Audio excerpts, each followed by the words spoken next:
வணக்கம் ஃப்ரெண்ட்ஸ். இந்த வீடியோவில் எப்படி ஒரு பிகினராக இருக்கிறவங்க டெக்னிக்கல் மூலயமா எப்படி ஒரு long term, short term and swing ட்ரேடுக்கு ஒரு ஸ்டாக்கை செலக்ட் பண்ணுறது, அதுக்கு என்னென்ன ரூல்ஸ் இருக்குது, அதை எப்படி ஃபாலோ பண்ணி கரெக்டான டைமில் என்ட்ரி எடுக்கிறது அப்படின்றத தான் இந்த வீடியோவில் நம்ம பார்க்க போகிறோம். வாங்க வீடியோக்குள்ளே போகலாம். ஓகே, இப்போது லாங் டேர்முக்கு எப்படி ஒரு ஸ்டாக்கை செலக்ட் பண்ணுறது, எந்த இடத்துல நம்ம பல்க் பையிங் பண்ணலாம், எந்த இடத்துல ஆவரேஜ் பண்ணலாம் அப்படின்றத நம்ம இந்த அனலைஸ் மூலமா செக் பண்ணி பார்ப்போம். இதில் நம்ம எடுத்துருக்கக்கூடிய ஸ்டாக் வந்து விப்ரோ. இந்த ஸ்டாக் பார்த்தீங்கன்னா, இது ஒரு லாங் டேர்முக்கு நான் ஒரு நல்ல கம்பெனி தான். ஐடி செக்டர்ல இருந்து எடுத்திருக்க கம்பெனி. இந்த இந்த இடத்துல பார்த்தீங்கன்னா, 2022 2022ல வந்து ஒரு கரெக்ஷன் வந்துச்சு. இது வந்து கிராஷ்ன்னு சொன்னாங்க. பட் இது கரெக்ஷன் தான். இது எதனால வந்துச்சுன்னா, யுஎஸ்ல ரிசெஷன் வருதுன்னு சொல்லிட்டு கரெக்ஷன் பண்ணாங்க.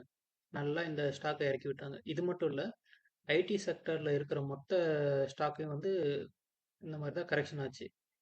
இது கரெக்ஷன் ஆச்சு ஓகே. பட் இத பை பண்ணலாமா? எந்த இடத்துல பை பண்ணியிருக்கலாம்? எந்த இடத்துல ஆவரேஜ் பண்ணியிருக்கலாம்? அப்படின்றத இப்போ டெக்னிக்கல் மூலியமா நம்ம எப்படி கண்டுபிடிக்கலான்றத பார்ப்போம். இதுக்கு வந்து நம்ம ஒரு 3 ரூல்ஸ ஃபாலோ பண்ணணும். இது வந்து லாங் டெர்ம்க்காக இந்த ரூல்ஸ். அதுல என்னன்னா, சப்போர்ட் அண்ட் ரெசிஸ்டன்ஸ கண்டுபிடிக்கணும். எந்தெந்த இடத்துல சப்போர்ட் இருக்கு, எந்தெந்த இடத்துல ரெசிஸ்டன்ஸ் இருக்குன்னு கண்டுபிடிக்கணும். இப்ப இந்த ஸ்டாக்ல பார்ப்போமா? ஃபர்ஸ்ட் வந்து மந்த்லி கேண்டில்ல சூஸ் பண்ணிக்கோங்க. லாங் டெர்முக்கு ஒரு ஸ்டாக் எடுக்குறீங்கன்னா, முதல்ல மந்த்லில பாருங்க. அது எப்படி இருக்கு? அந்த அந்த ஹிஸ்ட்ரி எப்படி இருக்குது அப்படின்றது அந்த சார்ட் மூலிமா உங்களுக்கு தெரியும். அதனால மந்த்லி கேண்டில் சூஸ் பண்ணி இதில் எந்த இடத்துல சப்போர்ட் இருக்குது, எந்த இடத்துல ரெசிஸ்டன்ஸ் இருக்குன்னு பார்த்து ஒரு ட்ரெண்ட் லைனு ட்ரா பண்ணி வச்சுக்கோங்க. மேக்ஸிமம் ஹை லோ எத்தனை ஹை லோ கனெக்ட் பண்ண முடியுதோ அத்தனை ஹை லோவை கனெக்ட் பண்ணிக்கோங்க. இப்போ பார்த்தீங்கன்னா தெரியுதா, இப்போ என்னதான் ரெசெஷன் வந்தாலும் எந்த இடத்துல அது டச் ஆகிட்டு பவுன்ஸ் பேக் ஆகிருக்கு, இந்த ரெசிஸ்டன்ஸை தான். சரிங்களா, இது ஒரு கன்ஃபர்மேஷன். இப்போ இந்த ட்ரெண்ட் லைனை எடுத்துருவோம்.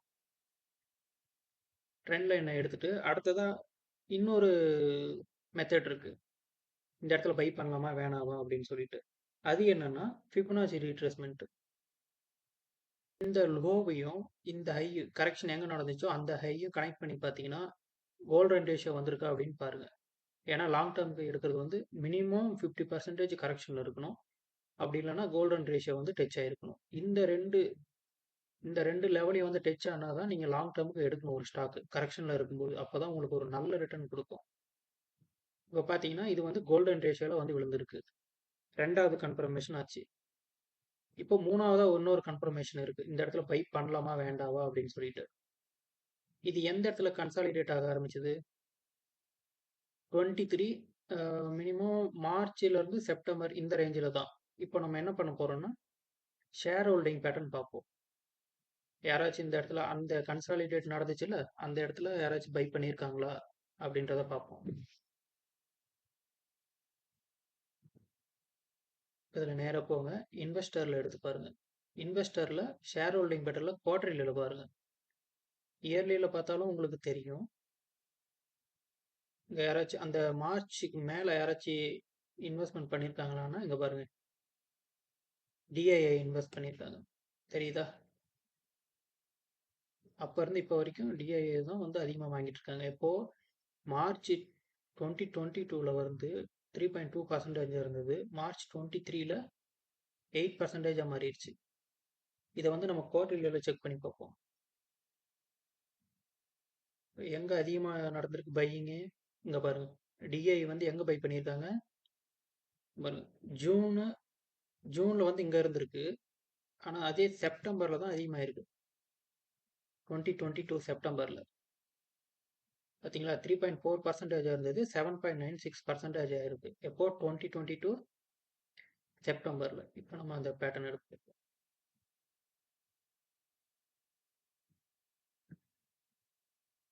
பாருங்க. 2022 செப்டம்பர் இந்த ரேஞ்சில் தான் அவங்க பை பண்ணியிருக்காங்க. தெரியுதுங்களா? கரெக்டாக இந்த பாட்டமில் தான் அவங்க பை பண்ணியிருக்காங்க. யாரு? டிஐஏ வந்து பல்காக இன்வெஸ்ட்மெண்ட் பண்ணியிருக்காங்க. இப்போ தெரியுதுங்களா? பெரிய பெரிய இன்வெஸ்டர்லாம் எப்பவுமே ஒரு ஸ்டாக்கை லாங் டேர்ம் பை பண்ணுறாங்கன்னா மேக்ஸிமம் மேக்ஸிமம் வந்து 0.618 இல்லைன்னா 0.5 இந்த ரீட்ரேஸ்மெண்ட் லெவலில் தான் எடுப்பாங்க. ஆனால் அதுக்கு முன்னாடி நம்ம ஃபர்ஸ்ட் கன்ஃபர்மேஷன் வந்து சப்போர்ட் அண்ட் ரெசிஸ்டன்ஸ் இருக்கான்னு மட்டும் தான் பார்க்கணும். அதுக்கப்புறம் தான் இந்த ஃபிப்னாக்கிலாம் யூஸ் பண்ணணும். நமக்கு சப்போர்ட் அண்ட் ரெசிஸ்டன்ஸ் தான் இம்பார்ட்டன்ட். ஓகேப்பா? ரெசிஸ்டன்ஸை பிரேக் அவுட் ஆகிட்டு மேலே போயிட்டு கரெக்ஷன் வந்தாலும் கரெக்டாக இந்த ரெசிஸ்டன்ஸை சப்போர்ட்டாக எடுத்திருக்கு. இன்னொரு கன்ஃபர்மேஷன் என்னன்னா இது தெரியுதா? லாங் டேர்மில் இங்கே ஒரு ரெசிஸ்டன்ஸாக இருக்கா, இப்போ வந்து அது சப்போர்ட் ஆகிருக்கா, இத்தனை கன்ஃபர்மேஷன் கலந்ததுனால தான் இது வந்து இப்போது அப் ட்ரெண்டில் ஆகிட்டு இருக்கு. அப் ட்ரெண்டில் போயிட்டு இருக்கு. இது வந்து பார்த்தீங்கன்னா இப்போ ஃபஸ்ட்டு டார்கெட் வந்து அச்சீவ் ஆயிடுச்சு. தெரியல. லாங் டேர்முக்கு நீங்கள் வச்சுக்கலாம், இது டார்கெட் எல்லாம் பார்க்கணும் அவசியம் இல்லை. பட் சொல்கிறேன் இருந்தாலும் ஃபஸ்ட்டு டார்கெட் அச்சீவ் ஆயிடுச்சு. இதுக்கு செகண்ட் டார்கெட் என்னன்னா இதோட ஹால் டைம் தான் செகண்ட் டார்கெட். விப்ரோ இன்னும் 364 இந்த ரேஞ்ச் வரைக்கும் போகிறதுக்கு வாய்ப்பு அதிகமாக இருக்குது. பட் இப்போவே போகுமான்னா கிடையாது. அதுக்கு கொஞ்சம் இன்னும் ரொம்ப நாள் எடுத்துக்கும். ஏன்னா இங்கேருந்து பார்த்தீங்கன்னா இவ்வளோ தூரம் ஏறி இருக்கு. இவ்வளோ தூரம் ஏறதுனால சின்னதாக ஒரு கரெக்ஷன் வந்துட்டு கூட மேலே போகும். இப்படி தான் ஒரு ஸ்டாக்கை வந்து நம்ம லாங் டேர்முக்கு செலக்ட் பண்ணணும். இதுக்கு என்னென்ன ரூல்ஸ்னா சப்போர்ட் அண்ட் ரெசிஸ்டன்ஸ் இம்பார்ட்டண்ட்டாக பார்க்கணும். அதுவும் மந்த்லி கேண்டலில் தான் பார்க்கணும். ரெண்டாவது ஃபிபனாச்சி ரீட்ரேஸ்மெண்ட்டு 0.618 இருக்கணும். இல்லைனா 0.5 இந்த ரேஞ்சில் இருக்கான்னு பாருங்கள். அந்த ரேஞ்சில் நீங்கள் வாங்கினா தான் ஒரு பாட்டமில் நல்ல ஸ்டாக்கை வாங்க முடியும். நீங்கள் ப்ராஃபிட் பார்க்கும்போதும் நல்ல ஒரு குட் ப்ராஃபிட் கொடுக்கும். இப்போ அந்த பாட்டமில் நீங்கள் வாங்கும்போது அது மேலே போகும்போது ஒரு நல்ல ப்ராஃபிட் கொடுக்கும். சரிங்களா? இப்படி தான் ஒரு லாங் டேர்மாக நம்ம ஒரு ஸ்டாக்கை அனலைஸ் பண்ணணும் டெக்னிக்கலாக. இப்போது அந்த கரெக்ஷன் வரும்போது இறங்குச்சுல, அந்த இறங்குனதை கூட நம்ம ப்ரெடிக்ட் பண்ணியிருக்கலாம். எப்படின்னு தெரியுமா? இப்போ அதை வீக்லியில் போட்டு பாருங்களேன். இங்கே பாருங்க, அது இறங்கும்போது டைரக்டெல்லாம் இறங்கல. ஒரு இன்ஃபர்மேஷன் நம்ம கொடுத்துருக்கு. டெக்னிக்கலில் ஒரு இன்ஃபர்மேஷன் நம்ம கொடுத்துட்டு தான் அது இறங்கியிருக்கு. இங்கே பாருங்க, டபுள் பாட்டம், சரி டபுள் டாப் அடிச்சிருக்கா. இந்த இடத்துல டபுள் டாப் அடிச்சுட்டு அது நெக்லைனும் பிரேக் அவுட் ஆகிருக்கு பாருங்க. இந்த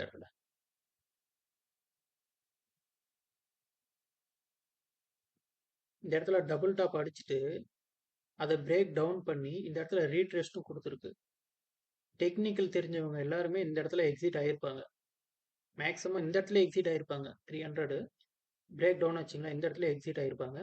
சில பேர் ரீட்ரெஸ்ட்காக வெயிட் பண்ணியிருப்பாங்க. இந்த ஃபியூச்சர் அண்ட் ஆப்ஷனில் வந்து செல்லிங் பண்ணுறவங்களாம் கரெக்டாக இந்த இடத்துல என்ட்ரி கொடுத்துருப்பாங்க. செல்லிங் சைடில் இருக்கிறவங்கலாம் கரெக்டாக 300 ரீடெஸ்ட் கொடுத்துருப்பாங்களா, இந்த இடத்துல என்ட்ரி கொடுத்துருப்பாங்க. நம்ம டெக்னிக்கல் தெரிஞ்சிருந்தா 300லேயே எக்ஸிட் ஆகிருக்கலாம். கிட்டத்தட்ட எவ்வளோ இங்கே பாருங்க, இங்கேருந்து இவ்வளோ தூரம் கரெக்ஷன் ஆகிருக்கு.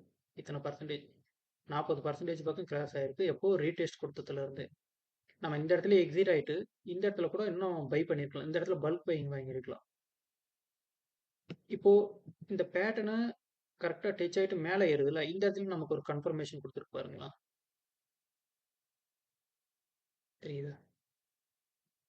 ஒரு கன்சாலிடேட் ஆகிருக்கு, பிரேக் அவுட் ஆகிட்டு அது ரீடெஸ்ட்டும் கொடுத்துட்டு தான் மேலே போயிட்டு இருக்கு.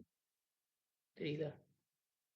இந்த இடத்துல எப்படி கரெக்ஷன் வரும்போது ஒரு பேட்டர்ன் ஃபார்ம் ஆகி அதை ரீடெஸ்ட் கொடுத்து இறங்கியிருக்கோ, அதே மாதிரி இந்த இடத்துலையும் ஒரு பாக்ஸ் பேட்டர்னுக்குள்ள வந்து கன்சாலிடேட் ஆகிட்டு அது பிரேக் அவுட் ஆகிட்டு இப்போ ரீடெஸ்ட் பண்ணிட்டு மேலே ஏறிட்டு இருக்கு.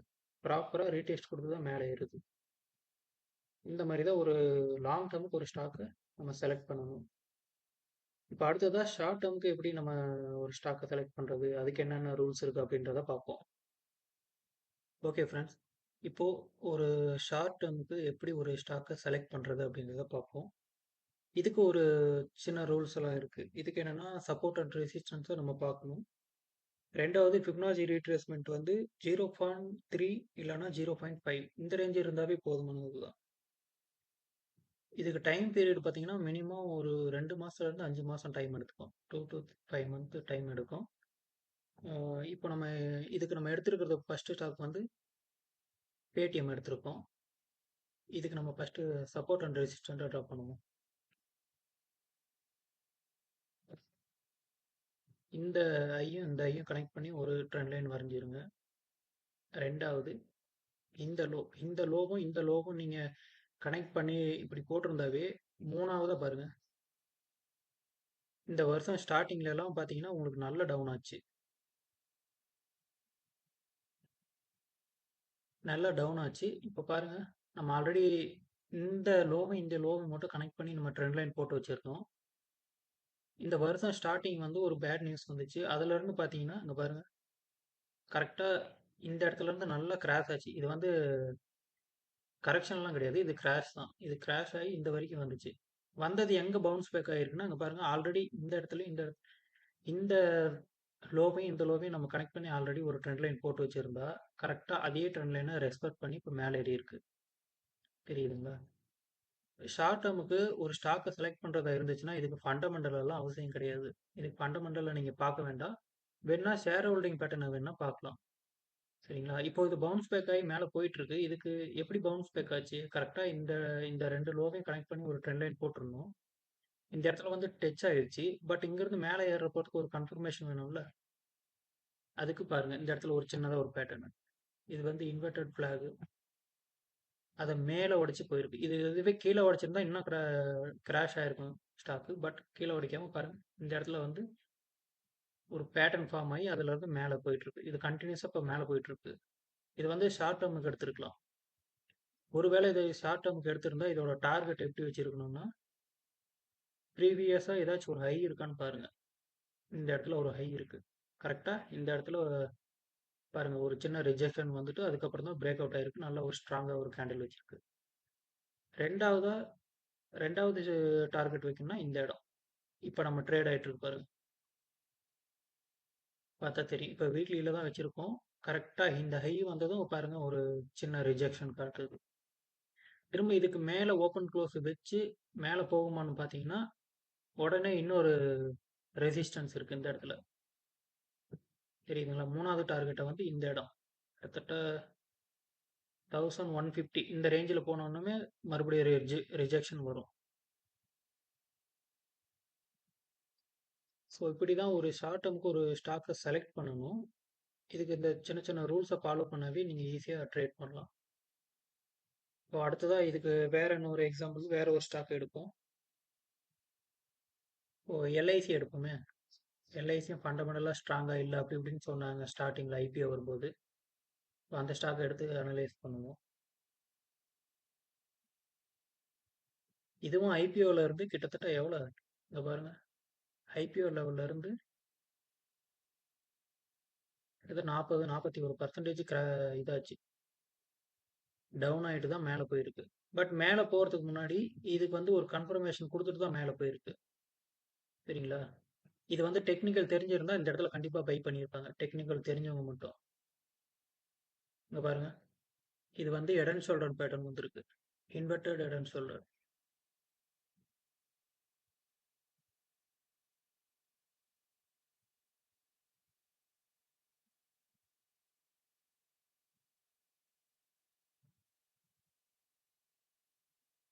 தெரியுதா?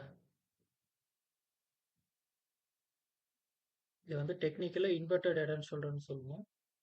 கரெக்ட்டா இந்த மாரி ஒரு பேட்டர்ன் போட்டு தான் ஃபாலோ ஆயி மேல போயிருக்கு.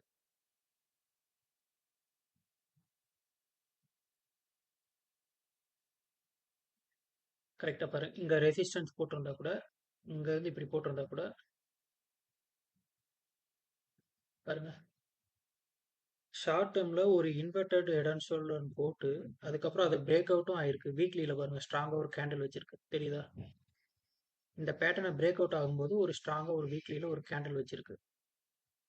இந்த மாதிரி தான் வைக்கணும். ஒரு ஷார்ட் டெர்முக்கு ட்ரேட் எடுக்குறீங்கன்னா, ஒரு பேட்டர்ன் ஃபார்ம் ஆனா மட்டும் போதாது. அந்த பேட்டர்ன உடைச்சு மேல போகும்போது, ஸ்ட்ராங்கா கேண்டில் வைக்கணும். ஓப்பன் அண்ட் குளோஸ் ஸ்ட்ராங்கா வச்சா தான் அதுல என்ட்ரியே குடுக்கணும். அப்பதான் அது மேல போகும். சில டைம் ஃபேக் பிரேக் அவுட் எல்லாம் ஆகும். அந்த மாதிரிலாம் என்ட்ரி குடுத்து மாட்டிக்க கூடாது. சரிங்களா? இப்போ அடுத்தது வேற இன்னொரு ஸ்டாக் ஒண்ணு எடுத்து பார்ப்போம். அடுத்தது லூபின் இந்த ஸ்டாக் எடுத்திருக்கோம். இது எப்படி பெர்ஃபார்மன்ஸ் பண்ணியிருக்குன்னு. முன்னாடி சொன்ன மாதிரி தான் அதே ரூல்ஸ் தான். ஃபர்ஸ்ட் மந்த்லில பாருங்க. மந்த்லில பார்த்துட்டு first support and resistance draw பண்ணி வச்சுக்கோங்க. இந்த இடத்துல ஒரு ரெசிஸ்டன்ஸ் இருக்கு. அதே மாதிரி இங்க ஒண்ணு இருக்கு பாருங்க. இது இப்போ லாங் டேர்ம்ல மேல ஏறும்போதும் இங்க பாத்தீங்கன்னா தெரியும். இந்த இடத்துல ஒரு டபுள் பாட்டம் மாதிரி ஆயிருக்கா லாங் டேர்முக்கு. இப்போ அதை ஷார்ட் டேர்ம்ல எடுத்து பார்ப்போம். ஷார்ட் டேர்ம்ல எப்படி ஏறி இருக்கு அப்படின்றத வீக்லியில வச்சு பாருங்க.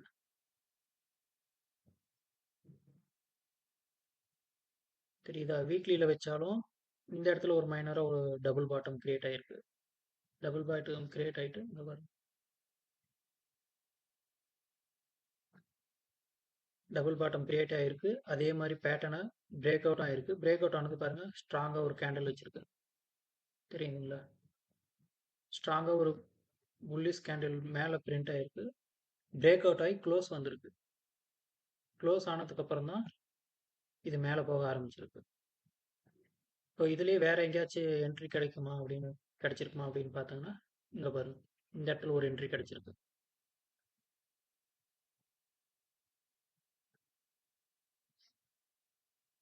புல்லிஷ் பிளாக் பேட்டர்ன் ஃபார்ம் ஆயிட்டு இதையும் பிரேக் அவுட் ஆயிருக்கு.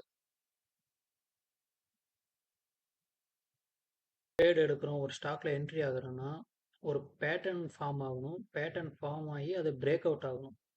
பிரேக் பிரேக் அவுட் ஆகிறது வந்து இந்த மாதிரி ஒரு கேண்டில் பிரிண்ட் ஆகணும். நல்ல புல்லிஷா பெரிய கேண்டில் பிரிண்ட் ஆகணும். இதுல என்ட்ரி எப்போ கொடுக்கலாம்னா ஃப்ரைடே ஒரு 3 மணிக்கு மேல தான் என்ட்ரி கொடுக்கணும். ஏன் அப்படின்னா நம்ம அனலைஸ் பண்றது வந்து ஷார்ட் டேர்முக்கு 2ல இருந்து 5 மாசம் வைக்க போறோம். அப்போ அனலைஸ் பண்றது வீக்லி கேண்டில்ல தான் அனலைஸ் பண்றோம். அப்படின்னு பார்த்தீங்கன்னா நமக்கு வீக்லியில தான் ஓப்பன் அண்ட் க்ளோஸ் வைக்கணும். ஓப்பன் அண்ட் க்ளோஸ் எப்போ வைக்கும்? ஃப்ரைடே ஃப்ரைடே தான் வைக்கும். அப்போ நம்ம ஃப்ரைடே 3 மணிக்கு மேல தான் என்ட்ரி ஆகும். ஏன் காலையில என்ட்ரி கொடுக்கக்கூடாதுன்னு சொல்றேன்னா, சில டைம் இந்த மாதிரி பிரேக் அவுட் ஆகும். இப்போ பாருங்க, இதை டேவில் வச்சு பார்ப்போம். இங்க தெரியுதா? இங்க ஒரு பேட்டர்ன் ஃபார்ம் ஆயிருக்கு. ஃபார்ம் ஆயிட்டு இது எப்படி இங்க பாருங்க, டேவில் பார்த்தீங்கன்னா தெரியும். டேவில் பிரேக் அவுட் ஆயிருச்சு. நம்ம இது வந்து ஷார்ட் டேர்முக்கு தான் எடுக்க போறோம். டேவில் பிரேக் அவுட் ஆகி இங்க க்ளோஸும் வச்சிருச்சு பேட்டர்னுக்கு மேல தான். பட் மேல போச்சான்னா கிடையாது. திரும்ப கீழே கரெக்ஷன்ல தான் இருக்கு. அதுவே நம்ம வீக்லியில வச்சு பாருங்க, தெரியுதா? வீக்லியில பார்த்தீங்கன்னா அந்த வெள்ளிக்கிழமை வந்துட்டு கரெக்டா கீழே வந்து க்ளோஸ் வச்சிருக்காங்க. இப்ப புரியுதா ஏன் ஓப்பன் அண்ட் க்ளோஸ் வந்து பார்க்கணும் அப்படின்றது? அதனால ஷார்ட் டேர்ம்ல ஒரு ட்ரேட் எடுக்கிறீங்கன்னா கம்பல்சரி வீக்லி வரைக்கும் வெயிட் பண்ணுங்க. வெள்ளிக்கிழமை வரைக்கும் பார்த்துட்டு அதுக்கப்புறம் ஃப்ரைடே 3 மணிக்கு மேலே என்ட்ரி கொடுங்க. அப்படி என்ட்ரி கொடுத்தா தான் உங்களுக்கு ஒரு நல்ல ரிட்டர்ன் கொடுக்கும். ஃபேக் பிரேக் அவுட் ஆகாம இருக்கும். சரிங்களா? அடுத்ததா ஸ்விங் ட்ரேடுக்கு எப்படி ஒரு ஸ்டாக்கை செலக்ட் பண்றத பார்ப்போம். இதுக்கு வந்து நம்ம எடுத்திருக்கிறது வந்து ஃபேக்ட் ஃபெர்டிலைசர் கம்பெனி. இந்த கம்பெனி பாருங்க. இப்போ ஸ்விங் ட்ரேடுக்கு அதுக்கும் ஒரு சில ரூல்ஸ் எல்லாம் இருக்கு. அது என்னன்னா, இப்போ வந்து ஸ்விங் ட்ரேட் எடுக்க போறீங்கன்னா லாங் டேர்ம்ல டவுன் ட்ரெண்டா இருக்கு. பட் ஷார்ட் டேர்ம்ல அப் ட்ரெண்டா இருக்குன்னா கூட அந்த ஸ்டாக்கையும் எடுக்கலாம். இப்போ இதுல பாத்தீங்கன்னா வந்து சப்போர்ட் அண்ட் ரெசிஸ்டன்ஸ் வந்து நீங்க உங்களுக்கு ஒரு 30% தான் ஒர்க் ஆகும். மற்றபடி இதுல வந்து உங்களுக்கு பேட்டர்ன் ஃபார்ம் ஆகணும். பேட்டர்ன் ஃபார்ம் ஆகி அதுல பிரேக் அவுட் ஆன ஸ்டாக்கை மட்டும் தான் நீங்க எடுக்கணும். அது எப்படின்றத பார்ப்போம். இப்போ இதுக்கும் நம்ம ஒரு சப்போர்ட் அண்ட் ரெசிஸ்டன்ஸை நம்ம ட்ரா பண்ணுவோம். சப்போர்ட் ட்ரா பண்ணியாச்சு. இப்போ ரெசிஸ்டன்ஸ் முடிஞ்ச வரைக்கும் எந்தெந்த ஹையெல்லாம் கனெக்ட் பண்ண முடியுமோ, லோவை கனெக்ட் பண்ணுமோ அப்படி கனெக்ட் பண்ணி ஒரு ட்ரெண்ட் லைன் வரைஞ்சிக்கோங்க. இப்போ தெரியுதுங்களா? இது அப் ட்ரெண்ட்ல தான் போயிட்டு இருக்கு. அப் ட்ரெண்ட்ல போயிட்டு இருக்கு. இப்போ இதில் எந்த இடத்துல நம்ம என்ட்ரி கொடுத்துருக்கலாம் அப்படின்றத பார்ப்போம். இப்போ ஸ்விங் ட்ரேடு தான் எடுக்க போகிறோம். அதனால டே கேண்டரில் பார்ப்போம். டே கேண்டரில் பாருங்க, இந்த சப்போர்ட் வந்தபோதே நீங்கள் என்ட்ரி கொடுத்துருக்கலாம். இப்போ லாஸ் உங்களுக்கு, நீங்கள் பிகினராக இருக்கீங்க, உங்களுக்கு லாஸ் ஆகாமல் நீங்கள் ஸ்விங் ட்ரேட் எடுக்கணும்னு நினச்சிங்கன்னா நீங்கள் இந்த இடத்துல என்ட்ரி கொடுத்துருக்கணும். சரிதா? ஷார்ட் டேர்மில் அப் ட்ரெண்டில் தான் இருக்குது இந்த ஸ்டாக்கு அப்படின்னு தெரிஞ்சிருச்சு. உங்களுக்கு சப்போர்ட் லைனை இங்கே ட்ரா பண்ணி வச்சுட்டீங்க. ஸோ இந்த இடத்துல எப்போ சப்போர்ட்டை வந்து டச் ஆகுதோ அந்த இடத்துல நீங்கள் பை பண்ணியிருக்கணும். இந்த இடத்துல கிட்டத்தட்ட 820 830 இந்த ரேஞ்சிலே நீங்கள் பை பண்ணியிருந்தீங்கன்னா உங்களுக்கு ஸ்டாப் லாஸ் ரொம்ப கம்மியாக இருக்கும். குறைஞ்சது ஒரு 3% அவ்வளோதான் இருக்குமே அப்படின்னு போட்டு பார்த்தோம். இந்த இடத்துல 820 பை பண்ணியிருந்தீங்கன்னா கிட்டத்தட்ட 3 அவ்வளோதான், இந்த ரேஞ்சில் தான் இருக்கும். 3-3.5% டேவில் உங்களுக்கு ஓப்பன் அண்ட் க்ளோஸ் கீழே வந்தால் தான் நீங்கள் எக்ஸிட்டே ஆக போறீங்க ஸ்டாப் லாஸ். ஏன்னா உங்களுக்கு ஸ்டாப் லாஸ் வெறும் ரொம்ப கம்மி, வெறும் 3% 4% தான் இருக்குமே.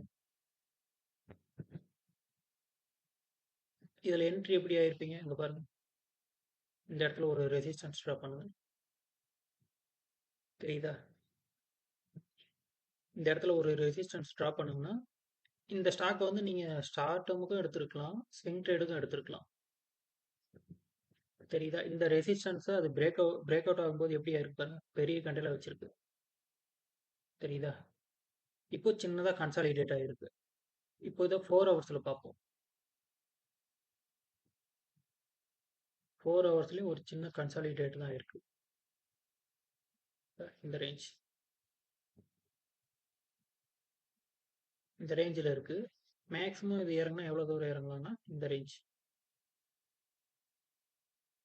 சரிதா? இப்போ அது ரீடெஸ்ட்காக கூட இறங்கலாம். பட் ரீடெஸ்ட் ஆகாம இங்கிருந்து ஏறிச்சுன்னா அடுத்த டார்கெட் இதுதான். உங்களுக்கு ஃபர்ஸ்ட் டார்கெட் இங்க வரும். 1150 இந்த மாதிரி ரேஞ்சில் தான் வரும் ஃபர்ஸ்ட் டார்கெட். தெரியுதுங்களா? இப்போ நீங்க சில பேர் சில பேர் டெக்னிக்கல் நல்லா தெரிஞ்சவங்க என்ட்ரி இந்த இடத்துலயும் கொடுத்துருக்கலாம். தெரியுதா? அந்த இடத்துல பிரேக் அவுட் ஆச்சா? பிரேக் அவுட் ஆகிட்டு நல்ல பிரிண்ட் ஆகிருக்கு கேண்டில் ஓப்பன் அண்ட் க்ளோஸ் மேலே வச்சிருக்கு. இந்த இடத்துல என்ட்ரி கொடுத்துருப்பாங்க. இல்லை எனக்கு லாஸ் கம்மியாக தான் வரணும், பட் ப்ராஃபிட் அதிகமாக வரணும், இல்லைன்னா மேக்ஸிமம் லாஸ் இல்லாமல் ட்ரேட் பண்ணலாம்னா இந்த இடத்துல நீங்கள் என்ட்ரி கொடுத்துருக்கலாம். இந்த லோவ்லேயே நீங்கள் என்ட்ரி கொடுத்துருந்தீங்கன்னா ஸோ இங்கேருந்தே உங்களுக்கு கிட்டத்தட்ட எத்தனை பர்சன்டேஜ் பாருங்க மேலே வரைக்கும். நீங்கள் இந்த ரெசிஸ்டன்ஸை நீங்கள் ஹிட் பண்ணாவே உங்களுக்கு 15% கொடுத்துருக்கோம். இப்போ ஓவராலாக கிட்டத்தட்ட 30% பக்கம் மேலே கொடுத்துருக்கு. ஸோ முடிஞ்ச வரைக்கும் நீங்கள் பிகினராக இருந்தீங்கன்னா சப்போர்ட் லெவலில் பை பண்ண பாருங்க. பிரேக் அவுட் ஆகட்டும், பிரேக் அவுட் ஆனதுக்கப்புறம் இந்த மாதிரி என்ட்ரி கொடுக்கலாம் அப்படின்னு நினச்சிங்கன்னா சடனாக அது ரீடெஸ்ட்காக கீழே வரும்போது நீங்கள் கண்டிப்பாக பயப்படுவீங்க. பாருங்க இப்போ பிரேக் அவுட் ஆயிடுச்சு. இந்த இடத்துல நீங்கள் என்ட்ரி கொடுத்துருக்கீங்க. என்ட்ரி கொடுத்து கிட்டத்தட்ட எத்தனை பர்சன்டேஜ் மேலே போயிருக்கு பாருங்க. 5-6% தான் மேலே போயிருக்கு. அதுக்கப்புறம் ரீடெஸ்ட்காக கீழே கூட வரும். இப்படி வந்துச்சுன்னா வச்சுக்கோங்களேன், நீங்கள் கண்டிப்பாக பயப்படுவீங்க. என்ன நம்ம என்ட்ரி கொடுத்ததுக்கு அப்புறம் இது கீழே வருது அப்படின்னு சொல்லிட்டு. ஸோ முடிஞ்ச வரைக்கும் இந்த இடத்துல லோ ரேஞ்சில் பை பண்ண பாருங்க. நீங்கள் ஷார்ட் டேர்ம் எடுக்கிறதா இருந்தாலும் சரி, இல்லை ஸ்விங் ட்ரேட் எடுக்கிறதா இருந்தாலும் சரி, இந்த மாதிரி ஒரு சப்போர்ட் லெவலில் எங்கேயாச்சும் ஸ்டாக் கிடைக்குதா அப்படின்னு அனலைஸ் பண்ணுங்க. முடிஞ்ச வரைக்கும் வாரத்துக்கு 1 இல்லை 2 ஸ்டாக் தான் அது கிடைக்குமே ஸ்விங் ட்ரேட் பண்ணுறதுக்கு.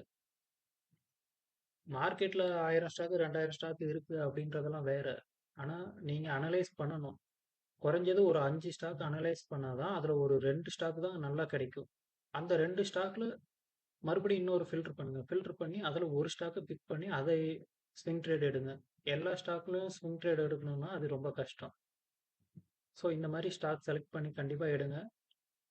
கண்டிப்பாக நீங்கள் லாஸ் இல்லாமல் மினிமம் ஓவராலாக ப்ராஃபிட்டில் தான் இருப்பீங்க. முடிஞ்ச வரைக்கும் யாருக்கிட்டையும் டிப்ஸ் அண்ட் கால்ஸ் ரெக்கமெண்டேஷன் இதெல்லாம் எதிர்பார்க்காம நீங்களா அனலைஸ் பண்ணி ஸ்டாக்கை பிக் பண்ணி செலக்ட் பண்ணுங்க. ஸ்டார்டிங் ஸ்டேஜில் வந்துட்டு உங்களுக்கு என்ன ஒரு 2 இல்லை 3 ஸ்டாக்ல இந்த மாதிரி லாஸ் காட்டும். சின்னதாக லாஸ் காட்டும். மேக்ஸிமம் இந்த மாதிரி ஸ்விங் ட்ரேட் எடுக்கும்போதெல்லாம் 5%க்கு மேலே நீங்கள் இது வைக்காதீங்க, ஸ்டாப் லாஸே வைக்காதீங்க. 5% உள்ள இருக்கிற மாதிரி பாருங்க. அதனால நீங்கள் இந்த சப்போர்ட் லெவலில் எடுக்க ட்ரை பண்ணுங்க. சின்னதா ஒரு டிராபேக்னா இது மட்டும்தான் சப்போர்ட்ல பை பண்றது. என்னன்னா இங்க பாருங்க. இந்த இடத்துல ஒரு பேட்டர்ன் ஃபார்ம் ஆகிட்டு போயிருக்கா.